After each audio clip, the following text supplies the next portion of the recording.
38 and counting, episode 12. Actually, episode 12 now. Last week I said it was episode 12. We were having a fucking, everyone was screaming and yelling, Chuck, is this actually episode 12? Yeah. It wasn't. This is episode 12. Many people were upset. Later on in this episode, Mike Felger of 98.5 The Sports Hub joins us. Pretty surreal experience, I'd say. It was awesome. Jack, that was great. What'd you think of that? He's great. He's a G. Just like he is, obviously, on air. Just kind of sharing his takes on everything, which is good. And he's not fake. It's just that's who he is, and that's him. That's him. Yeah. It was awesome to have him on. Obviously, we're in the aftermath of that. Declan, good vibes. Kind of guys were going back and forth a little bit. It was nice. I'm sure you guys will see that later on this episode. This episode is titled FELGAH, as they'd say on 98.5 The Sports Hub. Just want to say, we'll talk a little bit before, because the interview we did, it was kind of, you'll see down the line, it's a little bit more like, what do you think overall of this team?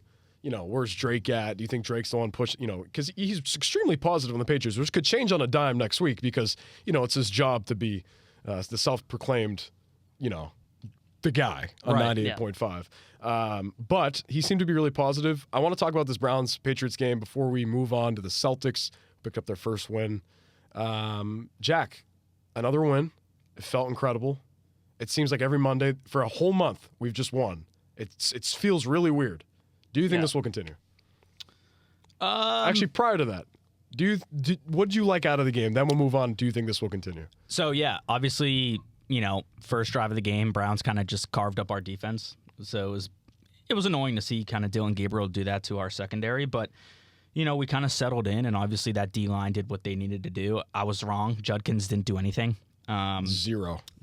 We have a great rush defense, and obviously the defense in the secondary and that line, they settled in and they did their thing. Drake did his thing on the offensive side. Like, look, man, this team's rolling, and there's a culture down there that is like none other. You see Diggs is happier than ever. Drake's obviously balling. Do I think it will last? I honestly don't. I think we'll lose two or 3 games in the next 4 or something weeks, which is fine. Again, honestly, I think I would rather have that. Then just when is it going to end? Exactly. Right. Then just win out, make the playoffs, and lose first round, right? Yeah. Obviously but again, I'm not going to be down on this team when they lose. It's football. It happens. But no, this team looks great, and this team looks scary, and Drake's doing his thing. I just want to say before I move on to you, 4 more wins, you have 10. Yeah. I don't care how you do it. Get the 10, lock yourself into the postseason. Yeah. I keep saying fucking postseason. It's the playoffs for football. Lock yourself into the playoffs. I don't care how you do it. I don't care if you go Atlanta, you go into freaking Raymond James and beat Baker Mayfield, which I believe solidifies Drake May as the MVP in the NFL if he beats Baker Mayfield in Tampa Bay. Mm-hmm. I think that just gives him, and obviously the stats have to match. I know you don't agree with that, but I think the stats have to match. But if that happens, and I'll bring this question up, I'll cue this question up before we go to Declan's thoughts in the game about MVP or championship. Which would you rather take? Declan, thoughts on that game, and the next 4 could mean 10 wins for this Patriots team. Yeah, I definitely at that game, the offense played phenomenal. Obviously, it was a slow start. Obviously a Myles Garrett had the 5 sacks, but there's nothing you can really do to stop him. He's Myles Garrett. He's inevitable. He's probably if not the best defensive player in the league. Bar none at this point.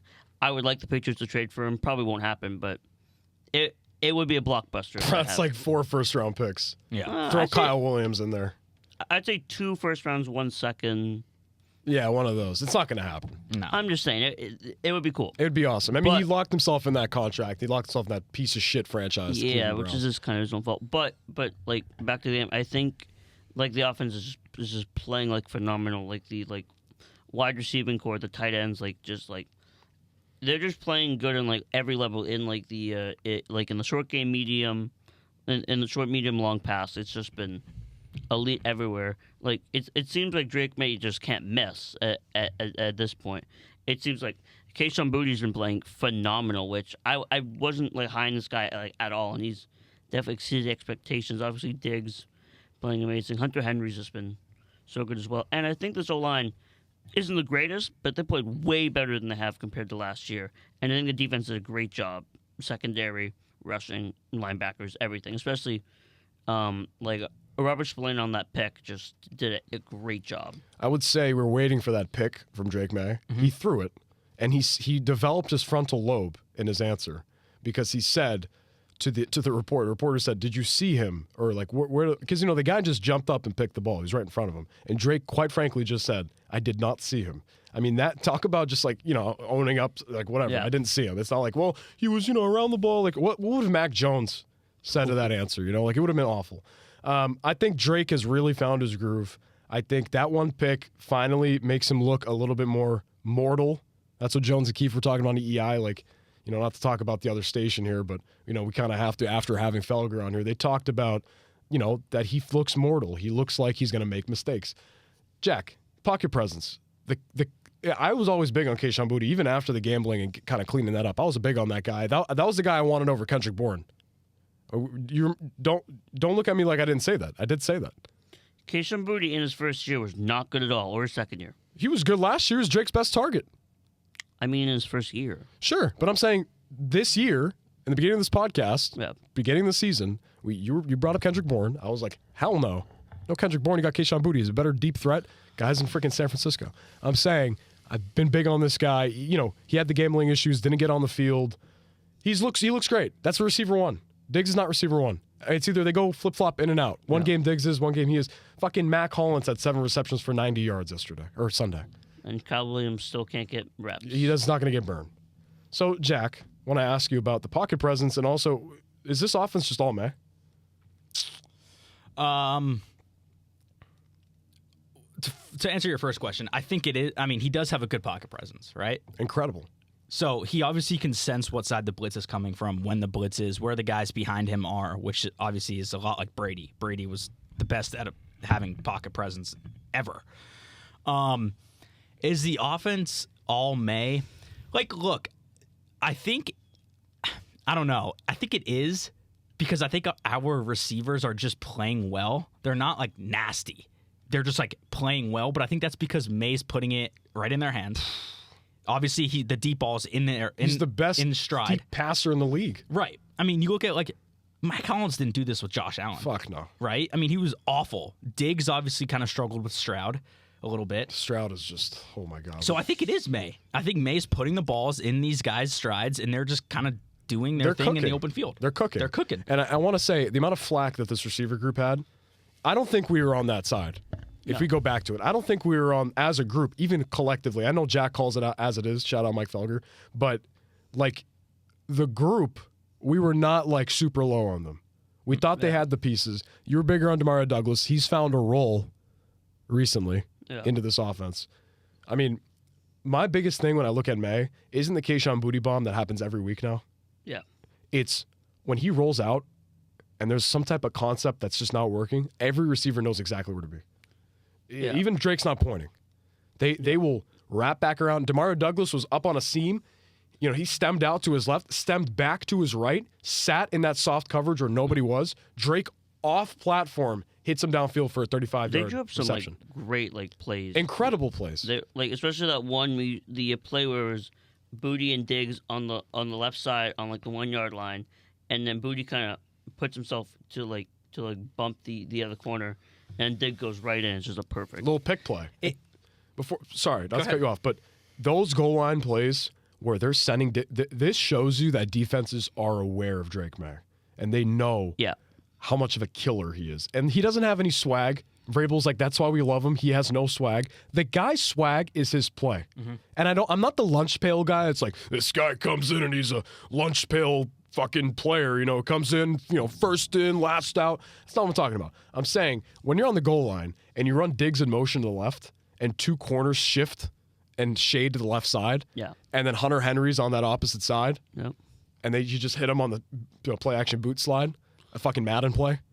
Like, that is gorgeous. They're keyed on so many different people. Jack was going to get started about that. Yeah, no, it sometimes seems like, obviously there's, like, it's the NFL. They have design plays and the routes are for certain players. But sometimes it kind of just seems like Drake's like, I trust my guys to get open, and they just like kind of run until they're open, and then Drake just finds them. Right. And it's, again, I think the announcer said it on Sunday. He's like, oh, Drake was you know, he was born in a family full of brothers, like in the backyard. Like he's just slinging it in the backyard. It seems like that's kind of like what he's doing, just throwing it to whoever's open, not needing to follow these routes. Just find the open guy. Declan, you got anything else on that?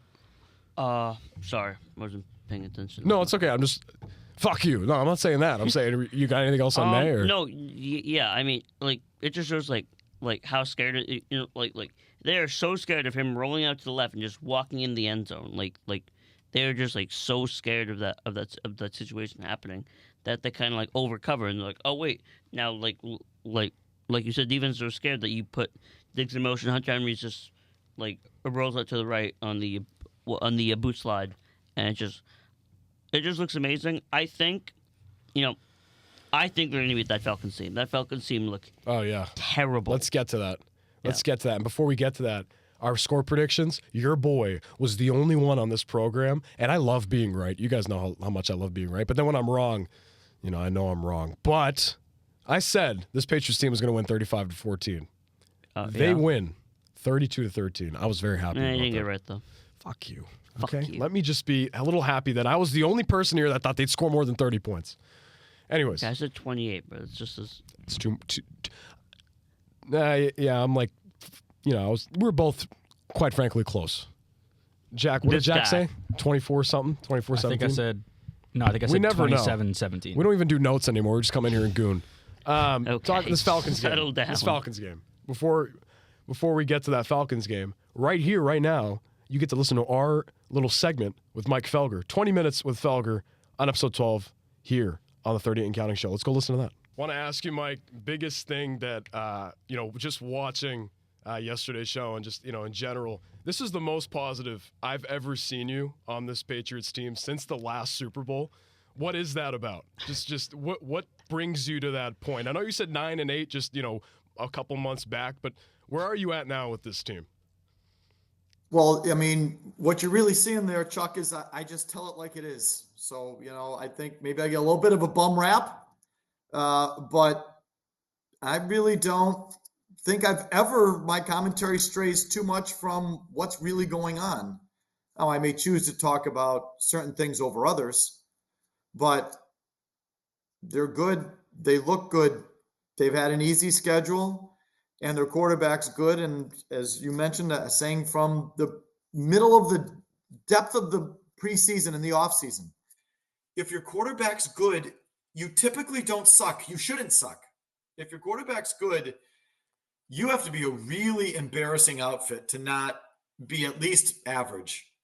And if your schedule's easy and your coach is good, there's every reason to believe you will be good. So the season is playing out not all that much differently than I thought they were capable of. I think the thing that's different that no one could have predicted is that Drake Maye is playing over the last 6 weeks like one of the greatest quarterbacks in the history of the sport, which is frankly how he's playing. So no one had that.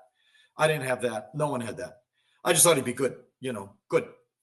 Good quarterback, easy schedule, functional coach, you're good. That's just the way the league works. And so that's where they are. The overachievement, second in the conference and leading the division is Drake Maye making a jump that is just insane. So what's your biggest concern with this team moving forward? My biggest concern is, I think, the offensive line and the hits that Maye is taking. I mean, let's face it, the reason for the gap is Drake Maye. And I think he's making that offensive line look better than it is. And I think the line's better. The line's better than it was last year. I don't think it sucks. I think the last couple of years it was a train wreck, and it's definitely not a train wreck.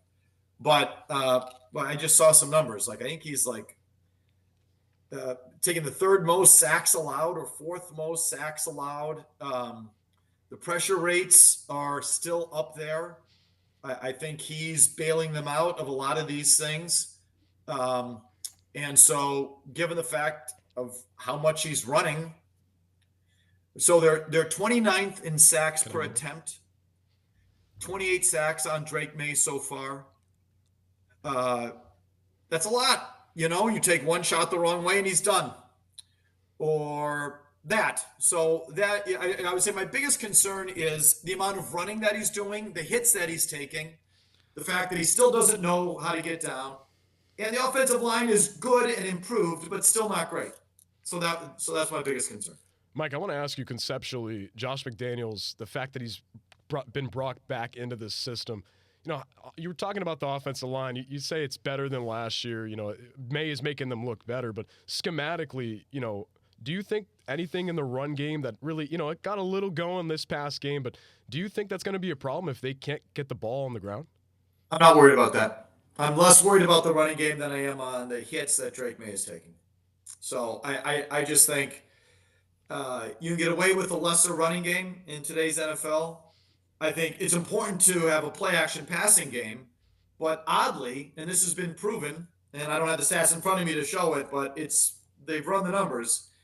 You can have an effective play-action passing game without running the ball well, which doesn't make any sense. You would have to think the defense would have to respect the run to have that be effective, but it has been shown that, nope, if you sell it well, if you carry out the fakes, if the linemen carry out their fakes, line up like they're going to run and come off the ball like they're going to run, and the quarterback follows through on the fake, and it's all set up well, you don't have to run well to have an effective play-action passing game. So I'm not worried about the running game.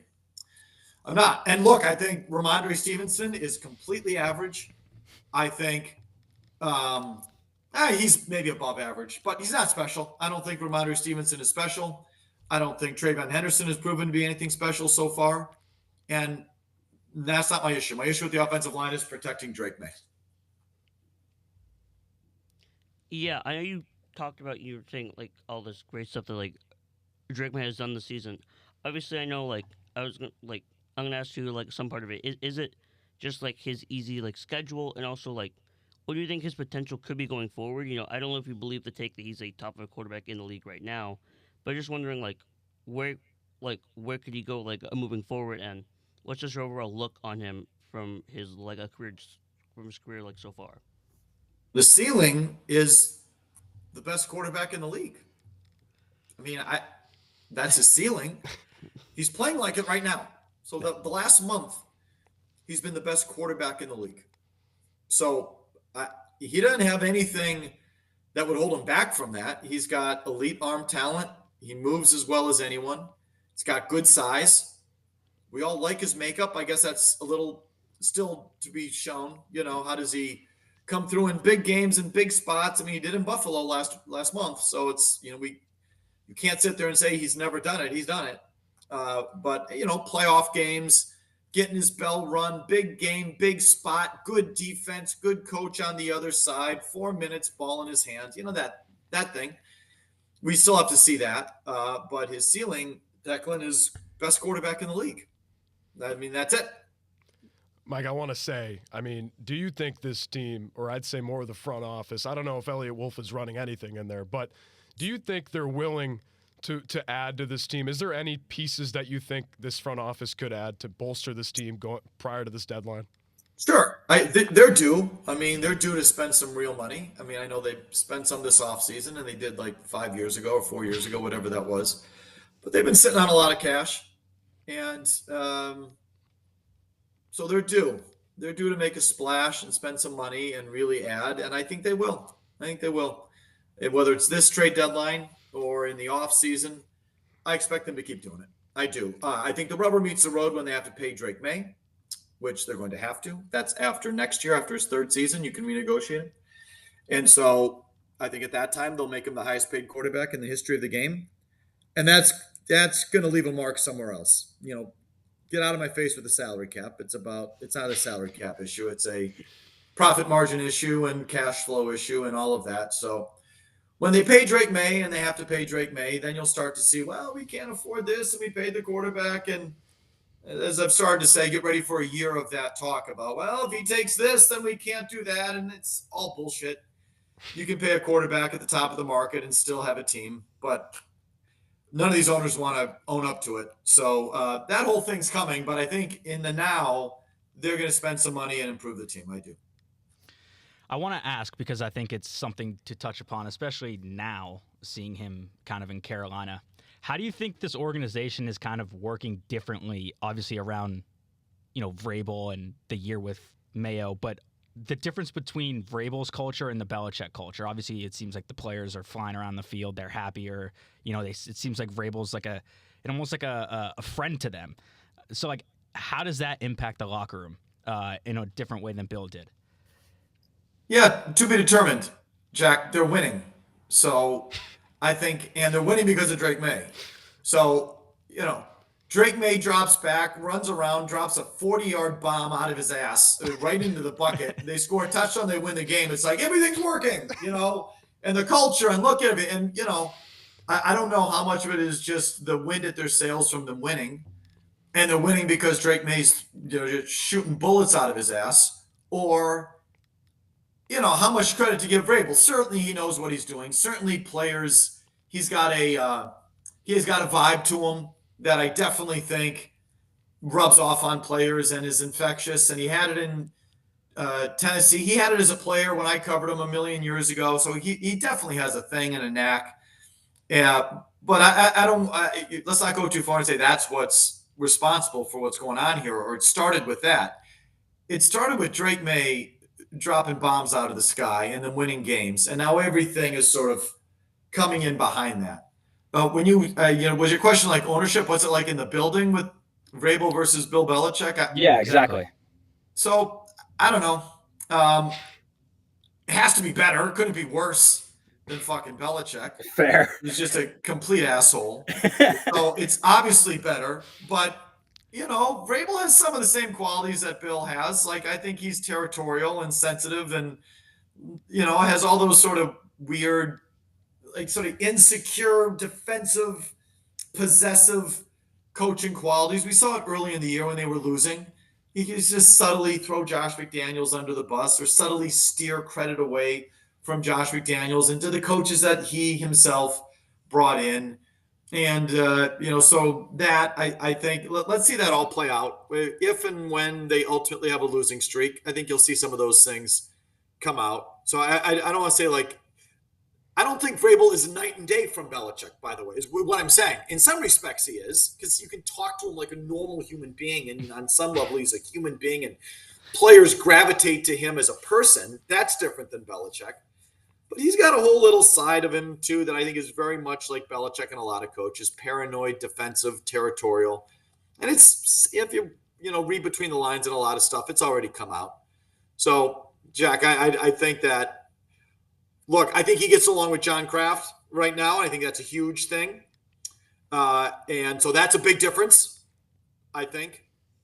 So we'll start with that. That I think, from my sense, he gives John Kraft the time of day where maybe some of the other coaches didn't.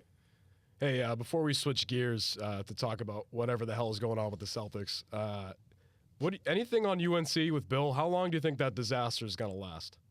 So, when it looked like he was about to get fired, I predicted he'd last the season. I think that's pretty obvious now. If he's made it this far, he's going to make it through the season. I can't predict beyond this, but it wouldn't surprise me if he survives.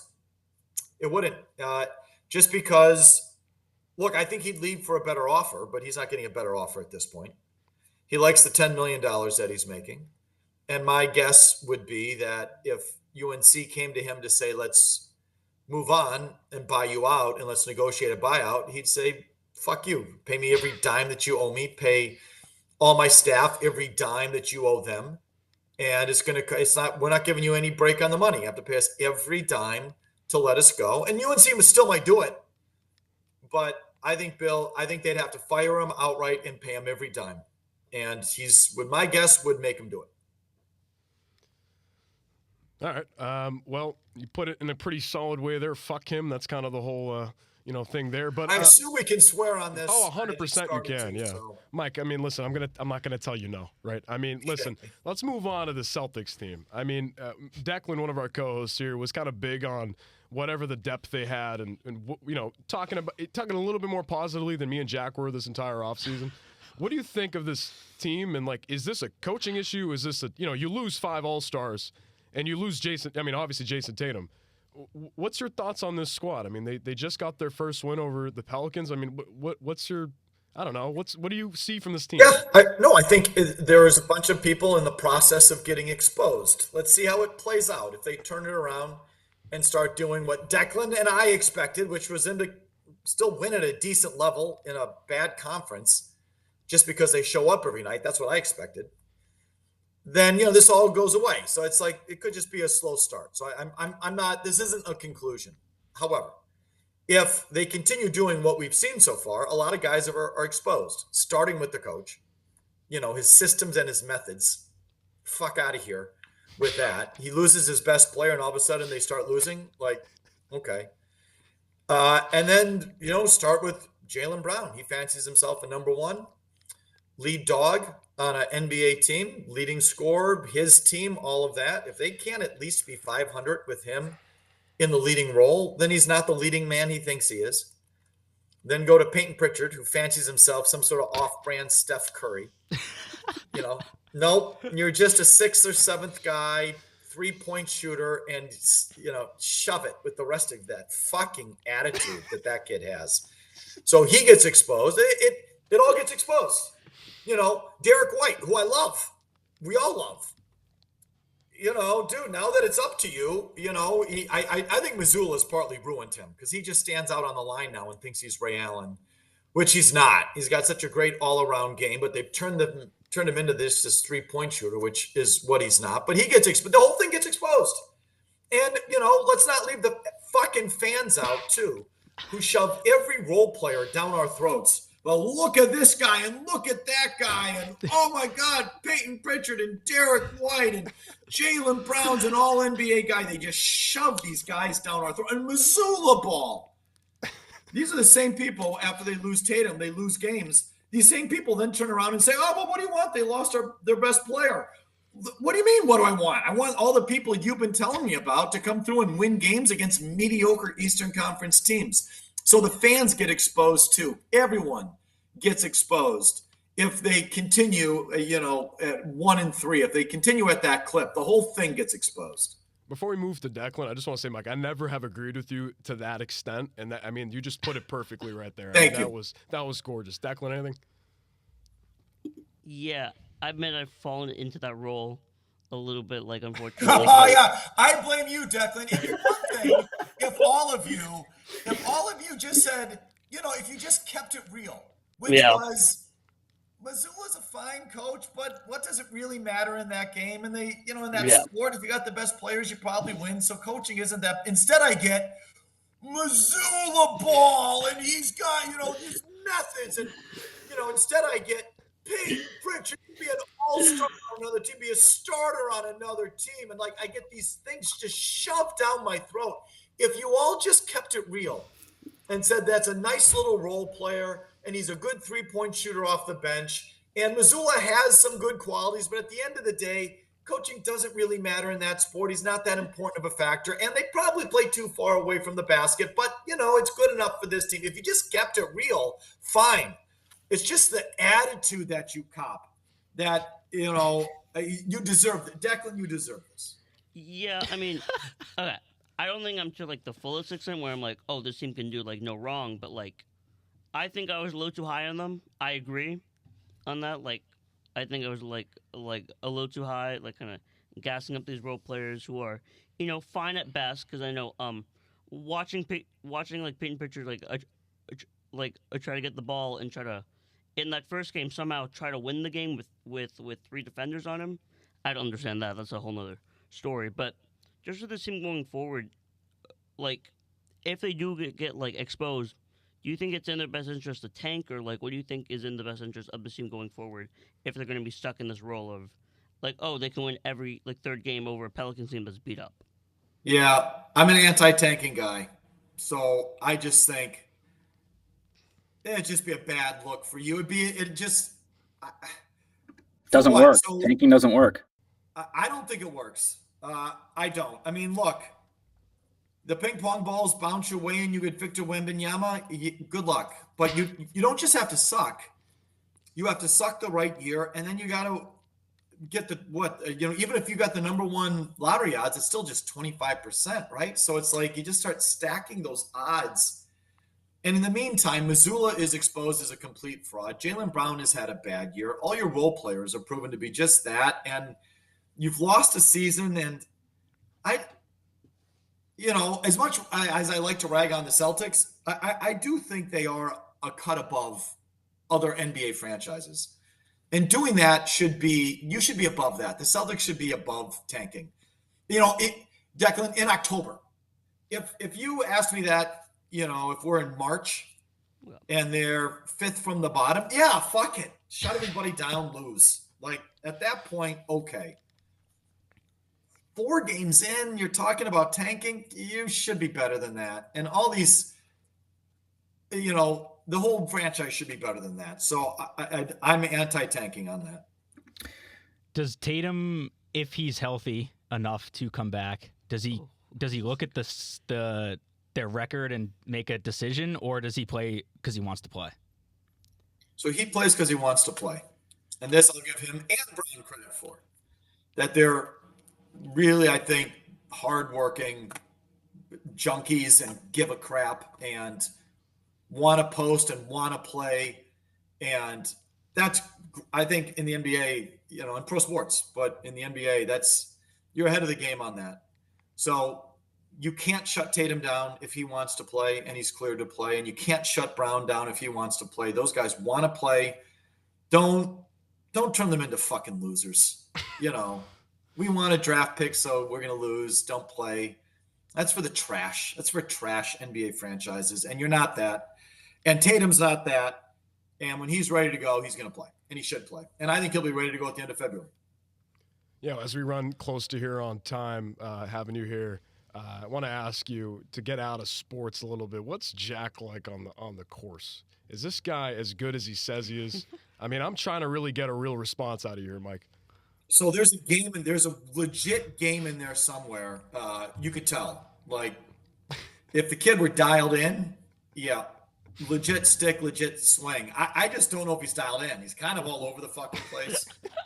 Constantly futzing with his bag. Like, he got like a little, maybe like an OCD thing or something going on there, where he's constantly like stopping and unzipping and zipping his bag and fucking around in his bag. It's like, dude, what are you digging around in there for constantly?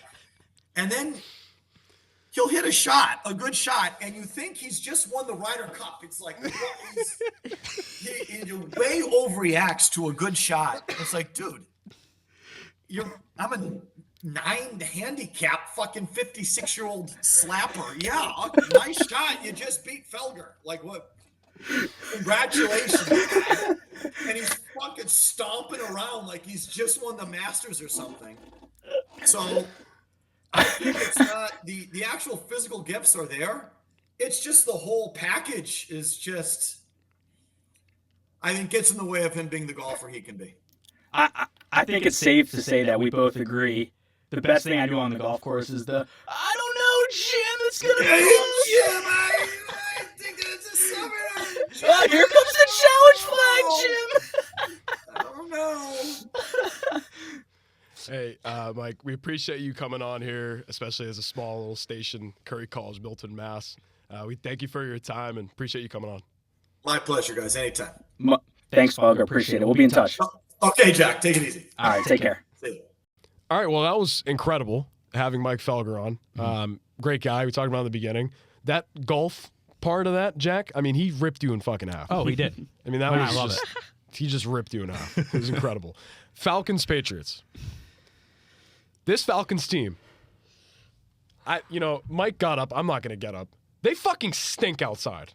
They stink outside. They are so bad outside of that dome. I have zero concern. Once again, this Patriots team will be 7-2 this week. I don't care. I have no concern. Michael Penis is going to go to Foxborough, right? Is it Penis? It's Peanut. It's Penix. Michael Penis is going to go to Foxborough, and he's going to get fucking lit up. Our defense right now is playing outside of the first drive for any offense that plays us. Just pretend like it doesn't happen, okay? Because they're going to give up a fucking touchdown. I don't know what it is. Maybe they'll stop doing it this week. What do you guys think? Do you think we're just going to obliterate this Falcons team? Because that's my feeling into this game. Declan? What was the final score of that Dolphins game? They lost by a lot. 36-13. Wow. Someone call that up. Call that up, Jack. What was the score? Continue. I think this Falcons team looked abysmal. Like the Dolphins were able to keep Bijan in check, which is kind of the craziest thing I've ever seen. Like it can happen this year, just for them, especially them who are their defenses just gets ripped apart daily, and they made this Dolphins team look like they're in a fight for the division or the playoffs. That's how bad. It's embarrassing. And this Falcons team is supposed to be way better. They're supposed to be way better than they are. Can we get a score check on that game? It was 34-10. God, I was fucking close. 34. That's awful. That's really bad. And you're down in Miami, right? Were they at home? In Atlanta. Holy shit! Right? That's how untapped in I am on that shitty ass Dolphins team. I believe it was But Atlanta. That's I'm pretty sure it awful. was in I mean, you're in your dome and you give up 34 points to Miami, to Tua, who's actually leading pretty high on the touchdowns right now, which is pretty crazy. It was more. Well, obviously, it was more like the Devon Achane show. That too, yeah. But they were terrible. Like you said, terrible versus runs on the outside versus any like. There was a play where like Tua rolls it to the right, so it looks weird in general, and then he was able to roll to the right and throw it to Waddle, who just ran up the side. Like they are bad. Like the defense, like down the sideline and anything outside. I want to bring you into this as we talk about. I think you agree that we want to come in here and obliterate this team that's terrible on the road. What kind of weapons does Falcons team have that Patriots have to kind of be aware of? I mean, obviously you got Bijan. Fucking Jesus. Right. I mean, he's nasty. He didn't have a good game at all. I have him on my fantasy team. I was pissed. Still someone you got to obviously look out for. I mean, in the open field, he's one of the most elusive guys I think I've ever seen. Obviously, he can break through tackles and he can, squeeze through these small holes. From that his O-line has. And again, in a burst of speed, he's gone. Again, Drake London is not 100% healthy. Right. So that's going to be interesting to see. I think, I think I saw a play like Kyle Pitts played like defense on one of these plays, like against the Dolphins. Like it's just, again, they have a good team. Obviously, it's going to, Bijan's like the guy to focus on. Well, right? yeah, but our run defense is top 3. 100%. So you look at that and it's like, Yeah. All right, and we're good outside the run. Did you see Cleveland's attempt to run the ball? They have a veteran offensive line. Yeah. They couldn't get any push. Yeah. Yeah. The interior of our defensive line, the fact that Keon White was a healthy scratch, that draft class is fucking abysmal. I mean, I don't even want to get into that. Awful draft class outside of Drake May. That front line, that's a veteran line from Cleveland, they had to deal with Milton Williams, Christian Barmore, Harold Landry. Tonga has been unbelievable. Yeah. Durden, this guy off the waiver, has been making plays in rotation. Dude, we paid Godshaw, who was awful, all that money, and then we bring in Tonga on a really pretty minimum deal, and then Durden off a waiver. You have this rotation of one of the best defensive lines in football. Yeah. The Cleveland Browns pulled Judkins. And then he got hurt. I mean, he got hurt. They pulled him, whatever. But I'm saying he couldn't get anything going. Mm-hmm. And outside of him, forward as well. Mm-hmm. I mean, if the Falcons think they can run on us and win the game, that's not going to happen. Michael Penix has to have one of his best games passing if he wants to beat this team, especially with the way that May and McDaniels have just been moving as an offense. I mean, it's just like, it's unbelievable. Mm-hmm. Yeah, like that basically like sums it up. I mean, like, I think they're just going to put belt to ass on this Falcons team. It's literally, like, I think it's going to be a bigger, like, score than the Browns game. Really? Yeah. We're talking Panthers 40s? You think we can torch this team in the 40s? Well, let's put our score predictions out. Jack, I'll start with you. I usually go, but I'll go with you first.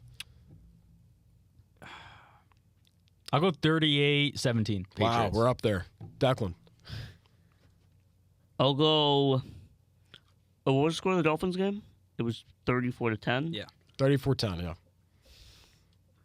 I'll do 41. Wow. This is my 50 burger from the Titans. I'll do 41-14. Okay. Any given Sunday, it's football, right? I mean, that's the whole thing you hear. We're at Gillette. The place has been fucking rocking. Mm-hmm.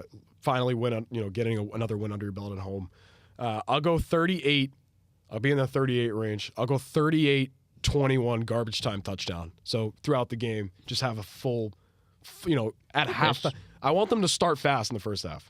I'm tired of watching them. Definitely, like it's like a kind of similar to mine, just garbage time touchdown. Garbage time touchdown. The majority of the game, they've just had 14 on the board. I think this team is going to win big. They're going to be 7-2, 3 wins fucking away from 10. Get yourself in the playoffs. Going to Raymond James, hopefully, and then hopefully they change it to a flex that shit. I don't know why, like.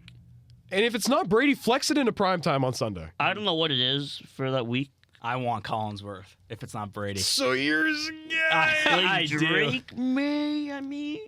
Like Drake May. All right, moving on. Patriots, we all have them winning. We've said that for the last couple of weeks.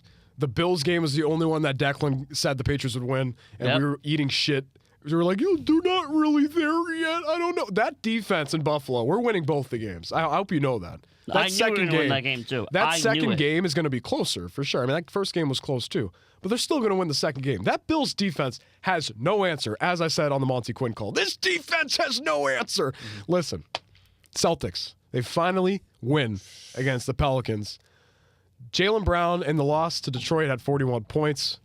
Big shout out to December 25th on his free throw. Was it free throw shooting? Or was it his field goal? He was 12 for 25. I think it was field goal. Big shout out to Christmas there. I want to say, I agree. Me and Jack from the jump, while I was like, there's a couple guys here. Mano is, I'm the only guys that have any sort of room to improve on this roster, to me, is Nemi and Hugo. Yeah. Hugo is a freaking ball hawk. The guy has a pair of cojones, as Sedane Rafaela did in that game to clinch the postseason. He is legit. He was guarding Brunson. I mean, that guy's legit. Everyone else can go to hell. I mean, that's just how I look at it. Like Anemus Keita looked. If you watched the game last night, he looked insane. And he can stay healthy. Because it was the first time someone had like 4 blocks and 11 rebounds since Robert Williams. That's how long a center has done that. Like the only person who's been doing that for this team up until then has been Jason Tatum. You know what I mean? Because he averaged 9 rebounds. He was averaging like more than half the rebounds. I think Josh Bernard played I still think he's a very good talent. Felger brought up the fact we shouldn't think about tanking. He doesn't love tanking. I want this team to fucking tank. If we have the opportunity to be in that lottery and get either AJ, Boozer, and the guard from Kansas that I'm forgetting the name of. Oh, it's the fact that we don't know that that's bad. But anyways, to get any of those 3, Jack, would you be willing to tank? But you're not a tanking guy. I'm not. Again, I think it's proven it doesn't work. Right? I mean, we should have pressed Mike on the fact that he said top 3 quarterbacks never pan out, like drafting a quarterback in the top 3. Should have pressed him on that. Continue. Sorry. I think I have some sort of. Is it a crutch? No, I think there's just a history behind it. I mean, the Spurs tanked and they got Wembanyama. But that's the draft, and the fact that here's why I think they should tank, because the draft this year, is kind of deep, especially in the top 3. Yeah. I think obviously people are against tanking, but and plus, they don't even have to be the worst team. Like the Hawks got the number 1 pick, and the Mavericks somehow got the number 1 pick. So you don't even you don't even have to be the worst team, because most of the time the team that has the worst record doesn't really get it. I think the Jazz had the worst record. The Jazz got the 5th pick, which is insane, by the way. I don't know people's opinions are in the lottery, but. Well, but maybe something else will change. They win against the Pelicans. I don't know. Whatever. They looked good. Yeah, but it's going to be a real test on Wednesday night, tomorrow night. They play the Cavs. Yeah. And the Cavs beat the Pistons teams by 20, and we lost to a Pistons team by 6. I'm still not big on Cleveland, though. Yeah, I'm not know. What do you feel? What do you think about Cleveland? I think this is the last legitimate time they have to try and win a championship. If they don't make the finals this year, it's not happening. Well, I also think that Knicks team, who by the way blew us out of the water. By the way, that was a terrible watch. That was worse than watching Cam Schlittler in that Yankees Red Sox. Shut the fuck up. That was the worst than that. It was just dumb at halftime, and they played better in the second half. But who cares at that point? You're down by fucking 20 points. Yeah. Jesus. It's just I think in this Pelicans games they played way better on the rebounding. That's what they have to do. I think if they can rebound in these games, that they can win more than half these games. But the problem is, Declan and Jack, like, you look at the stats, you look at the size on the floor that we have. We are 28th in rebounding. Yeah. It's not going to change. People don't fucking grow. It doesn't work like that, and you know? I think like Missoula running these lineups where I see Simons, Pritchard, Hauser, Pritchard, like the end of the game, White, like when Pritchard took that shot, yeah. The size on the floor was ridiculous. That opening night. I mean, it was Peyton, it was White, Peyton, Simons. Who's running the three? Derek White? And plus, like, I know, like, the only criticism I can say about this Pelicans game is, though, it's like, yes, they ended up winning by, like, 30, but there were so many times in the game where we would go up by 15 points, and they would just score 10 points. Just right away. And by the way, this is a Pelicans team that had no Zion, and they still have no DeJounte, and they have no Kevon Looney as well. So, Looney, I guess, yeah, Looney Tunes. Looney Tunes. Rest of the guys, Drew Holiday has been doing what he did here 2 years ago in Portland. He's putting up pretty solid stats. He is old. I didn't expect him to be back. Porzingis was fighting, if I can recall correctly, a pretty damn bad sickness. It was reported. Let me make sure to pull that up, get you guys the good scoop on that. But throughout the season and now as well, he has been fighting an illness. And that's why he kind of wasn't on the floor. He was diagnosed with POTS. This condition can increase a person's heart rate while standing compared to laying down horizontal. So he was struggling with that, and he still is. As we talked about last season, that's where that played in, and he kind of still is struggling with it. It's tough. Yeah, it is tough. I mean, Horford on the Warriors, Cornette on the Spurs has been great. I mean, it sucks when you look around and you lose all these guys. Tatum gets hurt. It's like Jalen talked to Noah Delzell about it in an article. Like, he was like, we lose 5 guys. Like, it's not going to magically fix itself. Like, we need to figure this out. But the size on the floor and the being 30th and 28th and 27th in stats, it just doesn't. You know they're looking at that, and they can tell from the play. It doesn't work. I think it's about running like a better lineups together and just not having so many short like guards that just get in the way of each other, because like it just doesn't work. You look at the center spot, Garza, Tillman. Garza did play well last night, but sure. Still. But like you put this, I thought this team would be like at worst, you know, playing. Mm-hmm. But I'm really getting to the point where it's like, I know it's early, but it is still October. The size issue to me is not going to push the envelope. Yeah. I think that's going to be the issue. I think they're playing small. That's what they're going to be. And if it's that bad, do you trade Simons at the deadline? Maybe. Or do you keep him around? Well, I think maybe in the offseason, we trade Simons for Bam. That match is a match made in heaven. It also, I mean, they wouldn't just do that. I think they would. Straight up. You finally get Dame. Yeah. And that's what Simons is. He's Dame, is he not? And they are so very mid. They need something. They're depleted. Like, I don't know if Bam's gonna want to be there. Bam, Tatum, they're good friends. Like, let's push friends. the fucking. You get that he guy. He screams Celtics. 100%. He screams. You get that guy in here, and you have Nemi off the bench. Are you fucking kidding me? You're just getting me all riled up now, dude. And then like you could run some tandem of Nemi and Bam at the same time. Yeah. Could be like Lob City. And then. Yeah, you lose a guard, but they're gonna have a lot of money in the offseason. They're gonna spend a little bit.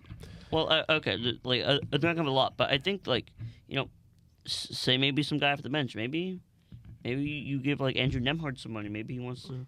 Hey, small guy as well. Mm-hmm. Hey, listen, that's gonna wrap it up here for us. Before we go, we didn't ask Felger to explain his thought on why the spoon was a better invention than the fork, as him and Maz were talking about. I want to ask you two. What was a better invention, the spoon or the fork? Oh, okay. So he's going to say the spoon, so that's why he deflected. It's the fork. Why is it the fork? Because it's just easier to, like, grab stuff with it. And you can still scoop shit. Yeah, and you can like, the spoon. Oh, I have a steak. What the fuck am I supposed to do, Jack? Spoon or fork? I think I got to go fork. Oh, okay, so we agree. I can see where spoon people come from, but like it's gotta be a slur. Yeah, spoon people. Spoon people. You know, I don't know. Yeah, I think a fork is more versatile. Episode 12, FELGAH, 38 and counting. Jack Halal, Declan Hickey, Chuck Larossi, Mike Felger. Crazy to put that in the same sentence. We appreciate you guys tuning in. We'll see you next week. Hopefully the Pats take this one. Thank you. See ya. Peace.